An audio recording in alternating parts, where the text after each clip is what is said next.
ஆயுதத்தை கொண்டு எப்படி ஒருவர் தாக்குவது என்று நினைப்பான். படை கொண்டார் நெஞ்சம் போல் நன்று ஊக்காது, நம்மை சீர்தூக்கி பார்க்காது. ஒன்றன் உடல் சுவை உண்டார் மனம். நான் ஒரு உயிரை கொண்டு உண்டவனுடைய மனம் நிச்சயமாக அது மேலே அருளை நாட்டம் இருக்காதுண்ணா. ரொம்ப கடினமான வார்த்தை எல்லாம் அது. ஒரு கோழி அறுக்கும்போது பக்கத்தில் இருப்பான், கோழி அறுக்கும்போது பக்கத்தில் இருப்பான். அது உயிர் மீனாக இருப்பார்கள். உயிர் மீனாக அது வாழ் மட்டும் துடிக்கும். படை கொண்டார் நெஞ்சம் போல் நன்றூக்க. படை கையில் ஆயுதம் உள்ளவனுடைய மனம் கொலை செய்வதற்கே நோக்கமாக இருக்கும். படை கொண்டார் நெஞ்சம் போல் நன்றூக்காது ஒன்றன் உடல் சுவை கொண்டார் மனம்.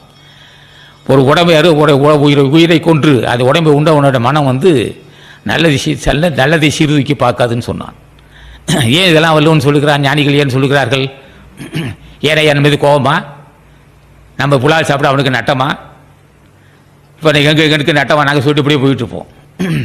இப்போ நாங்கள் சாப்பிடலையா? சாப்பிட்டதுக்கு முன்னாடி சாப்பிட்டதான் மாற்றிக்கிட்டோம். ஆகவே ஞானிகளோட நோக்கம் என்ன? அருள் வாழ்க்கை